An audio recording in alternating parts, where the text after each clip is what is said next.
YouTube channel, and the topic for today's discussion is endodontics. So we will be beginning with a new subject, that is endodontics, and let's go forward and just go ahead with the first slide. So in endodontics, the first topic that I'm going to discuss with you guys is the pulp dentin complex. And before going ahead and starting with, we know that endo is a good topic for INBD exams, the dental board exams.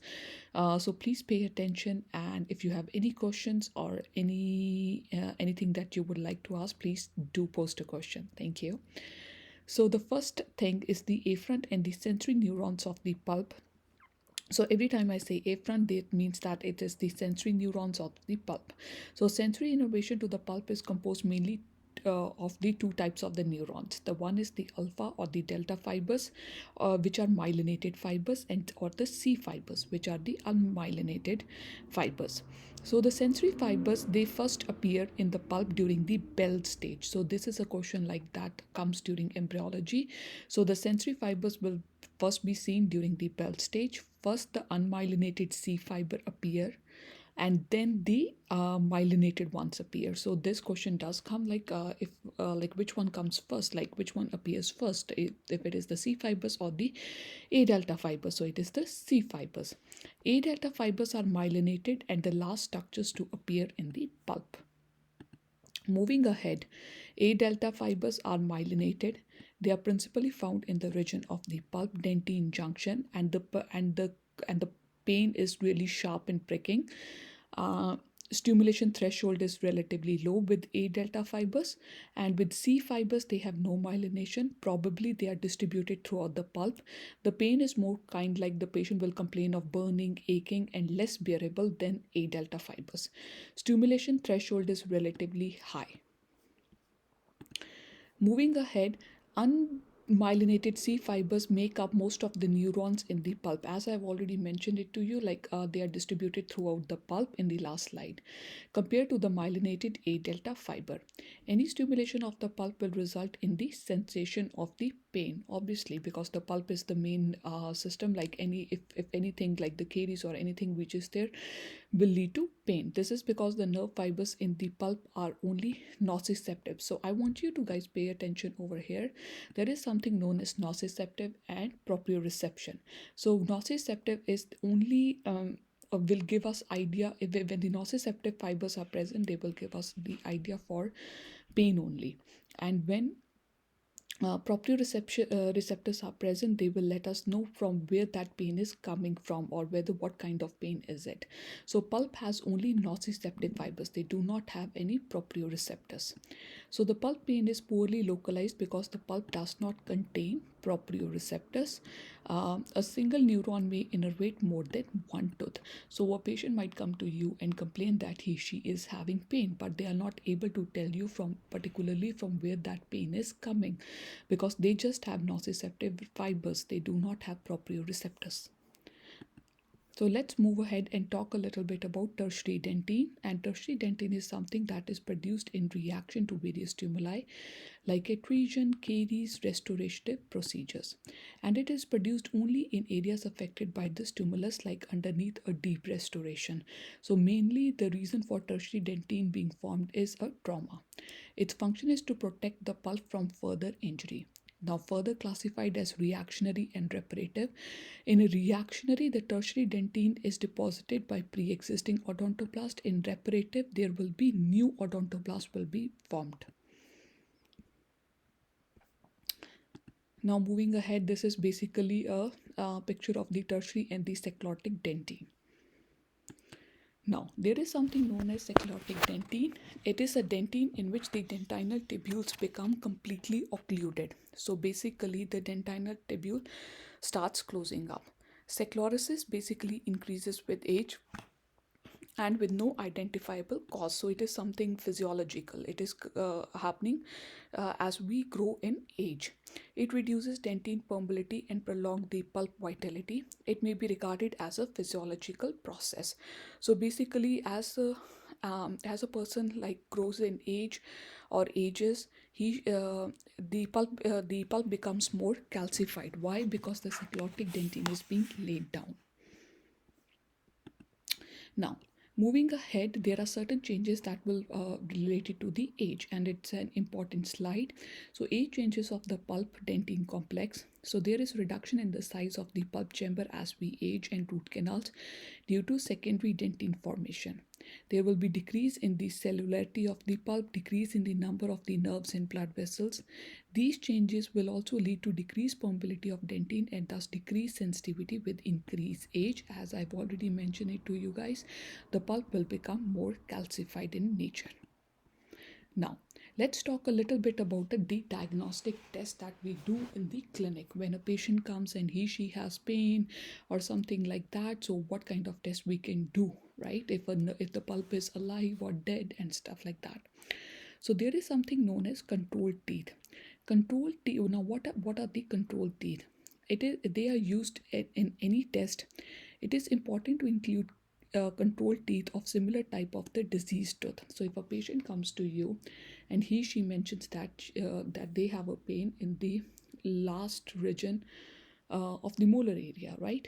So you will, if it is in the if it is in the left region, so your control teeth is supposed to be molar next to it or the molar opposite to the arch. Now, this is just an example. If a lower right first molar is to be tested, control teeth would include the lower right second molar, which is the adjacent tooth, and the lower left first molar, which is on the opposite side of the arch or the contralateral side. Now, the first test is the Precaution test. So, Precaution can be used to test for inflammation of the periodontal ligament, not the pulp. So, Precaution is only going to give you an idea if there is any inflammation associated with the periodontal ligament. It will not give you an idea about the pulp. Precaution does not indicate if a tooth is vital or necrotic. It will just give you an idea if the PDL is inflamed or not. So, this is an important point. So, tenderness to Precaution may be a result of either physical trauma, occlusal trauma, periodontal disease, pulpal inflammation that has extended into the apical PDL. Now, Precaution is performed either by you tap on the incisal or the occlusal surface of the tooth. Incisal is for the interior and occlusal is for the posteriors, with the end of a mirror handle held either parallel or perpendicular to the crown. The second test we're going to talk about is the palpation test. Palpation is simply you will apply a firm pressure on the mucosa on the overlying at the apex of the affected tooth. So, positive response to palpation may indicate an active periradicular inflammatory process. This test will not indicate whether the inflammatory process is of endo origin or a peri origin. It also helps in detecting any soft tissue swelling or bony expansion. So, patient comes to you, you just palpate it with your hands, that particular area, if a swelling is present or not. It will just let us know that there is some kind of swelling present. It will not let us know if it is of endo origin or a periodontal origin. Now, the third test is the mobility test. An increase in tooth mobility is not an indication of pulp vitality. It is merely an indication of a compromised periodontal attachment apparatus. So again, it will not give us an idea about whether the pulp is vital or not. It will just give us an idea if the surrounding periodontal ligaments are attached or not. Increase in mobility could be the result of physical trauma, occlusal trauma, periodontal disease, root fracture, pulpal disease that has extended into the apical PDL. Often the mobility reverses to normal after the initial factors are repaired or eliminated.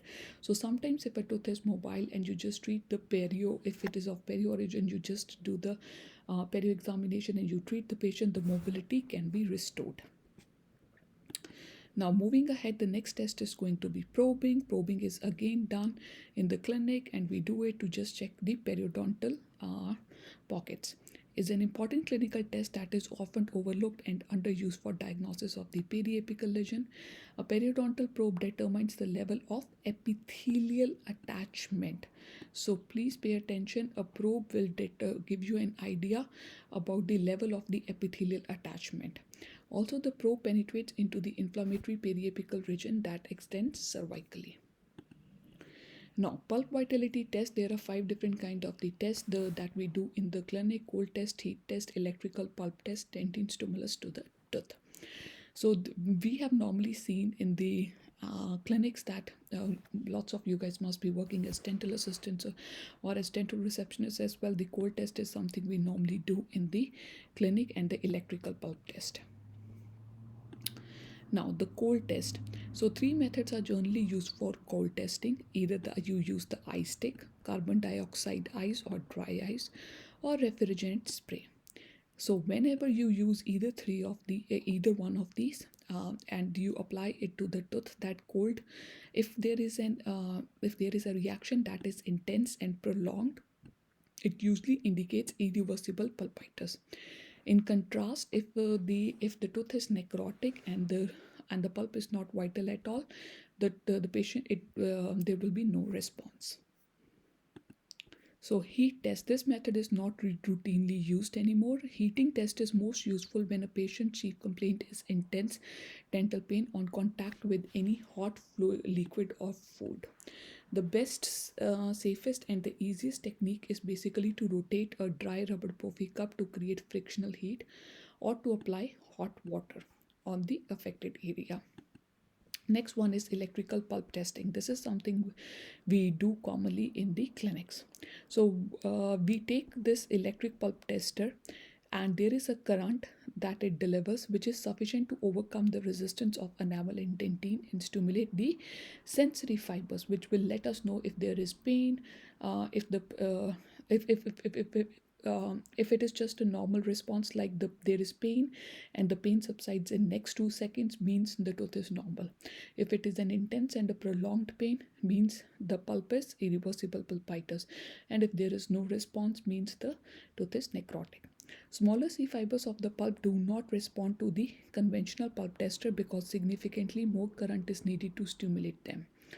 Now, the tip of the probe is basically coated with the toothpaste to put in contact with the tooth to be tested. The current is gradually increased.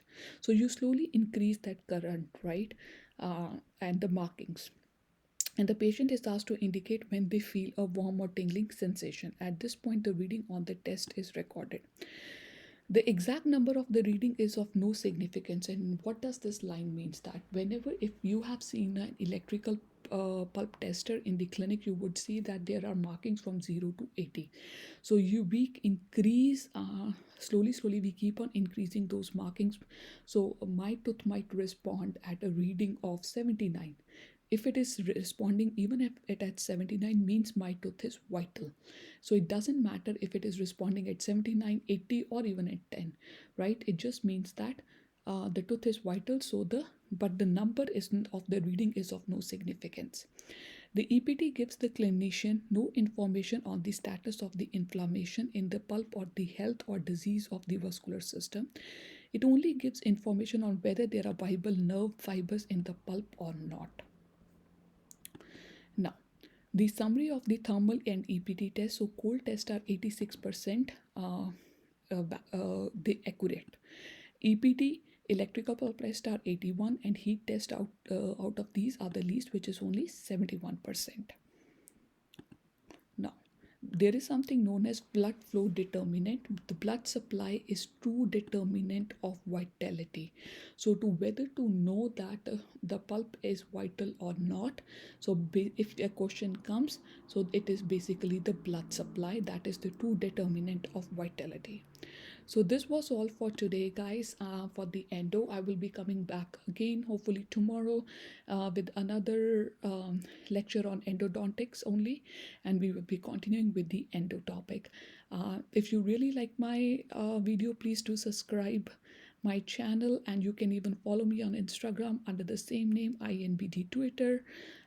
I also give these tutoring classes to international students. If you guys feel like you are preparing for dental boards and still you feel that you are not like you are not at the level, you can, and looking forward for a private tuitions, please do reach out on me on Instagram or even on YouTube. Thank you.